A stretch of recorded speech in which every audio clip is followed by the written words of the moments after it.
बेलगांव में, ठीक है। बेलगांव आपका कर्नाटक में। आपको पता ही होना चाहिए असहयोग आंदोलन रद्द कर दिया गया था। हम आपको बताएंगे असहयोग जो 1920 में शुरू हुआ उसको 4 फरवरी 1922 की घटना हुई चोरी चोरा, उसकी वजह से असहयोग को गांधी जी ने वापस ले लिया था और गांधी जी गिरफ्तारी हो गई थी। गांधी जी जब आपको 6 वर्ष की ब्रूमफील्ड ने उनको सजा सुना दी तो 6 वर्ष के बाद में क्या बोलेंगे, क्या वो 6 वर्ष जेल काट के आए थे? नहीं, 2 वर्ष बाद आपका किसका बीमारी की वजह से उनको रिहा कर दिया गया था और आते ही कांग्रेस के अध्यक्ष बने थे। तो बेलगांव कर्नाटक में हुआ था, ठीक है। और इसमें अध्यक्ष कौन बने थे? महात्मा गांधी। तो बहुत ज्यादा पूछा जाता है, महात्मा गांधी सिर्फ एक बार ही अध्यक्ष रहे, ठीक है। और जो कांग्रेस और मुस्लिम लीग थे वो यहाँ से क्या हो गए, एकदम से अलग हो गए। कांग्रेस और मुस्लिम लीग अलग हो गए। कांग्रेस और मुस्लिम लीग अलग 1924 से हो गए आपका। तो 1917 में कौन बनी थी अध्यक्ष बताइए जरा? Annie Besant. तो 1917 में एनी बेसेंट बनी, उसके बाद में फिर 1924 के बाद में 1925 आया सरोजनी नायडू। 1925 कानपुर में हुआ था ये। कानपुर में कौन थी अध्यक्ष? सरोजनी नायडू। सरोजिनी नायडू। अब सरोजनी नायडू क्यों महत्वपूर्ण है? क्योंकि मैंने बताया वो तो प्रथम यूरोपीय थी एनी बेसेंट 1917 कलकत्ता में। ये है प्रथम भारतीय महिला, प्रथम भारतीय महिला। और इसको 8-8 के वर्ष के अंतर से याद रख लेना। प्रथम भारतीय महिला अध्यक्ष ये बनी, फर्स्ट इंडियन वुमन प्रेसिडेंट। देखो पहली कब बनी थी? 1917। 8 जोड़िए, 1925 और इसके बाद अगली 1933।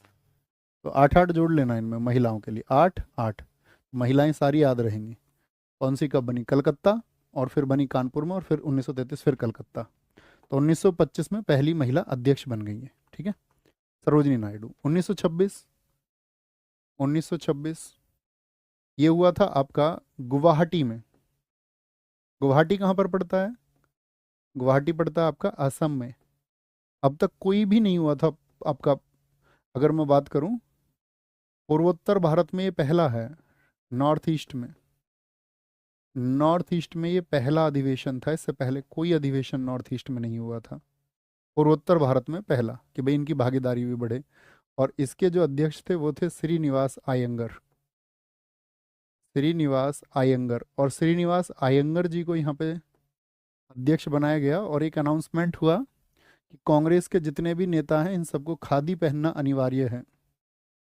कांग्रेस के नेताओं के लिए, नेताओं के लिए खादी क्या कर दी गई? खादी अनिवार्य, ताकि अपने देश की चीज़ों को प्रमोट किया जा सके। खादी अनिवार्य, khadi is mandatory for Congress leaders. Khadi will be mandatory, ऐसे लिख लेना, mandatory for Congress leaders, Congress leaders. 1926, 1926 के बाद में क्या आता है आपका? 1929, बहुत महत्वपूर्ण है, लाहौर वाला। 1929 लाहौर। गांधी जी ने एक नाम का समर्थन किया, उनको एक नव ज्योति दिखी कि भाई इस व्यक्ति की लीडरशिप में देश आगे जाएगा। अच्छा, जवाहरलाल नेहरू, गांधी जी की सहमति से जवाहरलाल नेहरू। और यहाँ पर क्या किया गया? क्योंकि 1928 में एक रिपोर्ट आई थी मोतीलाल नेहरू जी की जिसमें डोमिनियन स्टेटस मांगने की बात थी 1928 में। तो उसमें ब्रिटिश सरकार को टाइम दिया गया, अगर 1 वर्ष में तुमने हमारी डोमिनियन स्टेटस की मांगों को नहीं स्वीकार किया तो फिर हम पूर्ण स्वराज की तरफ जाएंगे। तो 1928 की बात थी और 1929 आते ही वो बात उन्होंने नहीं मानी और यहाँ पर पूर्ण स्वराज की मांग, पूर्ण स्वराज की मांग, डिमांड फॉर कंप्लीट इंडिपेंडेंस, पूर्ण स्वराज की मांग, क्या बोलेंगे? Demand for, demand for complete independence.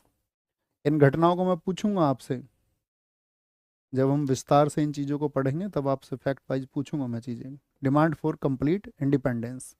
और क्या किया गया था यहाँ पर? यहाँ पर एक बात की गई थी कि जो ये आने वाली 26 जनवरी है, 26 जनवरी 1930 को स्वतंत्रता दिवस मनाया जाएगा। स्वतंत्रता दिवस मनाया जाएगा, घोषणा कर दी गई, स्वतंत्रता दिवस मनाया जाएगा। We will celebrate independence day on 26 June 1930।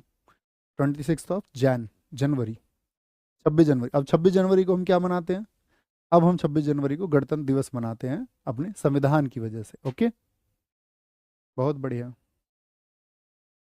क्या बोलेंगे आप? 1929 के बाद में 1930 पहला वो वर्ष हुआ जब कांग्रेस का अधिवेशन नहीं हुआ। नोट करके लिखना, 1930 और 1935 दो ऐसे वर्ष हैं कोई अधिवेशन नहीं हुआ, कोई अधिवेशन नहीं हुआ। There was no Congress sessions in 1930 and 35। 30 से 35 नहीं, 30 और 35, 30 और 35। 1930 में कोई कांग्रेस अधिवेशन नहीं हुआ था। एक इंपॉर्टेंट बात आती, 1931, 1931, 1931 ये हुआ था कराची में, कराची। और कराची में थे यहाँ पर सरदार वल्लभ भाई पटेल, सरदार वल्लभ भाई पटेल, वल्लभ भाई पटेल। इस समय पर पहले ही मार्च में, क्योंकि ये आपका अगर मैं बात करूं लगभग मार्च एंड में या अप्रैल की शुरुआत में सेशन चला, तो उस समय तक 23 मार्च 1931 की जो डेट है वो बीत चुकी थी। और इस समय पर गांधी इरविन समझौता भी मार्च महीने में हो चुका था। और बहुत विद्रोह था उस समय पर गांधी जी का देश में कि भाई उन्होंने क्यों कवायद नहीं की भगत सिंह जी को बचाने की, राजगुरु सुखदेव आदि को वो बचा सकते थे। तो यहाँ पर बहुत बड़ी संख्या में लोग आए कराची में, ठीक है।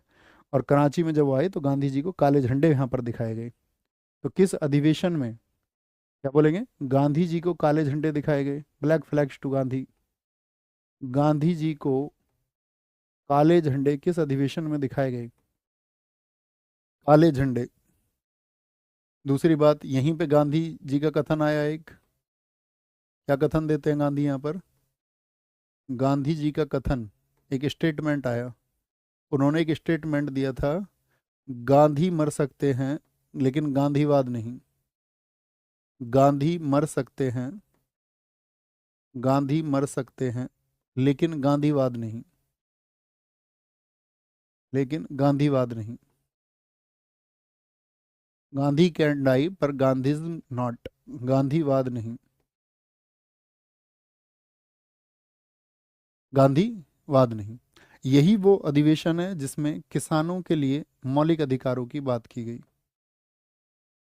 किसानों के लिए मौलिक अधिकार, fundamental rights for farmers was discussed या वर डिस्कस्ड। किसानों के मौलिक अधिकारों की बात की गई, मौलिक अधिकारों की बात यहाँ पर की गई थी 1931 में।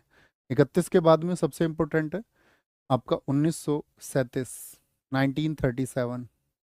ये हुआ था आपका फैजपुर में। फैजपुर पड़ता है आपका पश्चिम बंगाल में, वेस्ट बंगाल में। और गांव में होने वाला ये पहला अधिवेशन था जिसके अध्यक्ष थे पंडित नेहरू, पंडित जवाहरलाल नेहरू। लिखना, गांव में होने वाला कांग्रेस का पहला अधिवेशन, इससे पहले नहीं हुआ था कोई। गांव में आयोजित पहला अधिवेशन, first session held in A village, first session held in A village, first session held in A village, 1937, 1937। और 1937 के बाद में 1938। दोनों लगातार बहुत इंपॉर्टेंट है, एक तो हरिपुरा गुजरात और फिर त्रिपुरी।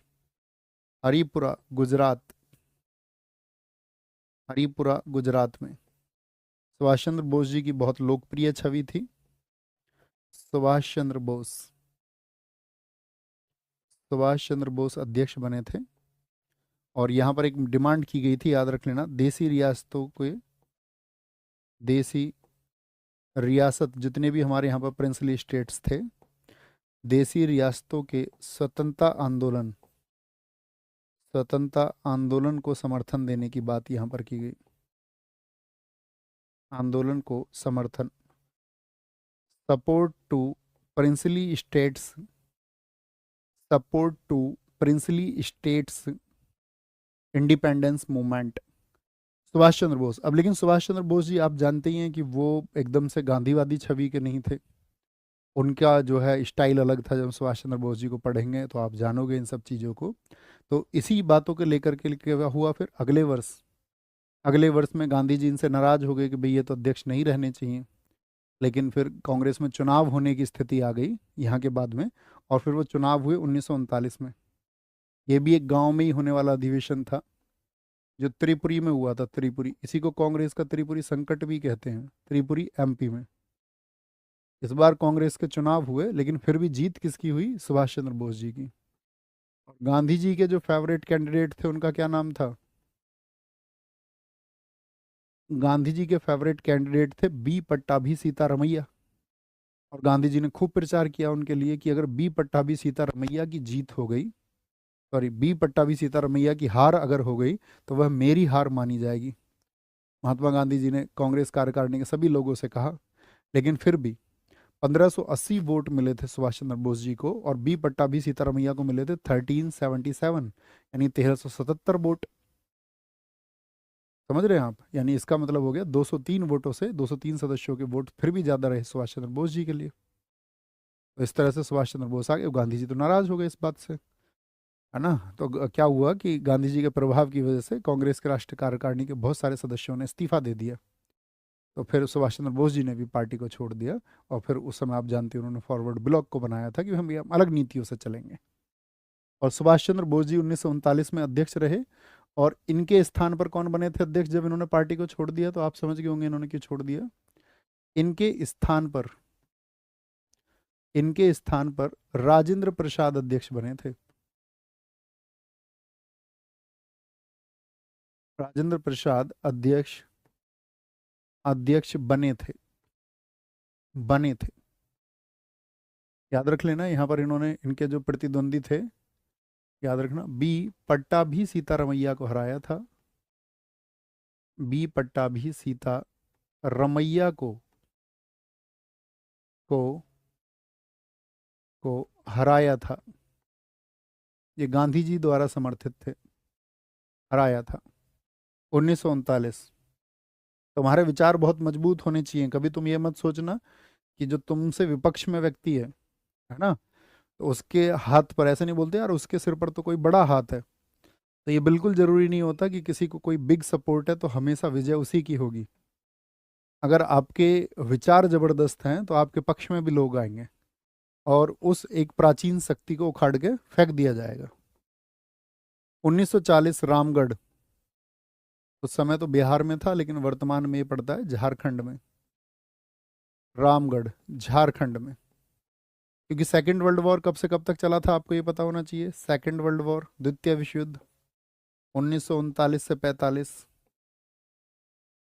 1939 से 45। तो रामगढ़ झारखंड में, इसमें अध्यक्ष बनाए गए मौलाना अबुल कलाम आज़ाद। सबसे युवा भी ये रहे। और अब तो कांग्रेस में ऐसा लगा कि भाई अब तो ये समय आ गया है कि अब सेकेंड वर्ल्ड वॉर के बाद में हम आज़ाद हो ही जाएंगे। तो यहाँ पर इनको बदला ही नहीं गया। और बदला नहीं गया तो कब से कब तक? 1940 से लेकर के 45 तक इन्हीं को बना रहने दिया गया, मौलाना अबुल कलाम आज़ाद। और इस तरह से इनका हो गया सबसे लंबा कार्यकाल, सबसे लंबा कार्यकाल। कॉमन फैक्ट है। फिर 1945 तक रहे। फिर आता आज़ादी वाला, जब देश की आज़ादी के समय, तो 1946 में, 1946 में, कहाँ पर? मेरठ, उत्तर प्रदेश में। और यहाँ पर अध्यक्ष बने थे आपका JB कृपलानी। और कभी भी पूछे भारत की स्वतंत्रता के समय अध्यक्ष कौन थे जब भारत आज़ाद हुआ 15 अगस्त 1947 को? At the time of independence president was JB Kripalani.